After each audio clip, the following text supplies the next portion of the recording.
আসসালামু আলাইকুম ভিউয়ার্স, চলে আসছি আজকে শপিংয়ে। আজকে বলতে গতকালকে শপিং করেছি, ঘোরাঘুরি করেছি প্রচুর বিভিন্ন শোরুমে। এগুলা বিভিন্ন ফেসবুক পেজে এদের মানে অনলাইন শপিং করা যায় এদের কাছ থেকে। মোটামুটি অনেকগুলোতে গিয়েছি, ঢাকার এই মাথা ওই মাথা মানে কোনো জায়গায় বাদ রাখি নাই। দেখার পরে তারপরে কেনাকাটা কিছু করেছি। শাড়ি কেনার দোকানে আসছি। এবার নাকি জিমিচুর নতুন কালেকশন আসছে যা শাড়িতে। আর ভিউয়ার্স ভাবতেছেন যে কেনাকাটা দেখাইতেছি, আসলে আমি কিন্তু আমার নিজের জন্য কিছুই কিনি নাই। আমি যা পাইছি সব গিফট আমাকে বিভিন্ন জন আমার পরিবারের লোকজন করেছে, তো আমিও গিফট করেছি ওদেরকে। এই শাড়িটা নতুন আসছে এবার নাকি জিমিচুর।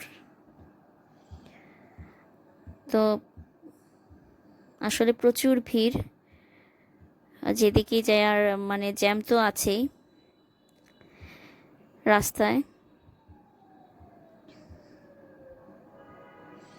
আমরা আসলে সবসময় ইফতারের পরেই বের হই, ইফতার করে তারপরে বের হয়ে যাই।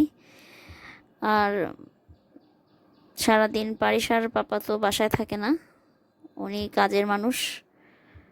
তারপরে আসার পরে ইফতার করার পর আমাদেরকে নিয়ে বের হন। প্রায় প্রতিদিনই আমরা বের হই, কারণ আমার মেয়েটা ঘোরাঘুরি করতে পছন্দ করে, শপিং করতে পছন্দ করে।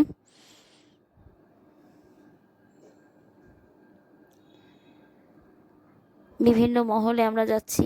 এখানে পারিসা খুব মজা করতেছে, দেখেন এই পুতুলগুলাকে দেখে সে খুব এনজয় করতেছে।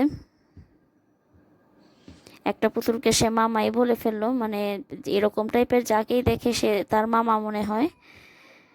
এই এই যে দেখুন, এই শোরুমগুলোতে আমি অবশ্যই এখান থেকে একটা ড্রেস কিনেছি, কিন্তু মানে দাম আমরা অনেক সময় বলি যে এত প্রাইস কেন, কিন্তু যেখানে প্রাইস বেশি দেখবেন এখানে কাপড়ের কোয়ালিটিটা আপনি হাত দিয়ে দেখে বুঝতে পারবেন যে কেন আসলে এত দাম হয়, এত প্রাইস কেন। ঘুরতে ঘুরতে একটু বসুন্ধরা সিটিতেও চলে আসলাম।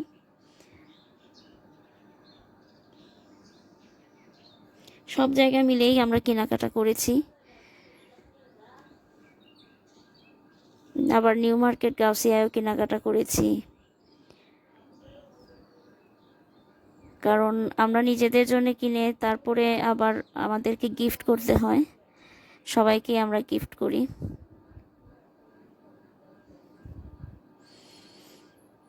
চলে আসছি 3 পিসে।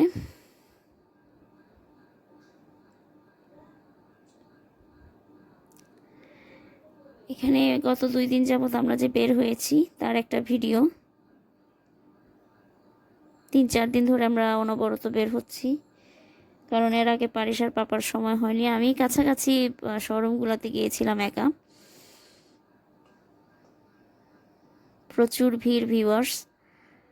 আর সবচেয়ে বড় কথা হচ্ছে রাস্তায় বের হতে খুবই ভয় লাগে, এত জ্যাম মানে। আর ঢাকা শহরে সত্যি রাস্তায় বের হতে ভয় লাগে। এর মধ্যে মোবাইল টোবাইল চুরি হয়ে যায়। ভিউয়ার্স এই জায়গাটাতে আমার মানে অনেকগুলা জিনিস পছন্দ হয়েছে, কিন্তু মানে এই জায়গার প্রতি আমার একটা দুর্বলতা আছে। তো ভিউয়ার্স চলে যাচ্ছি আজকে, আর নয়।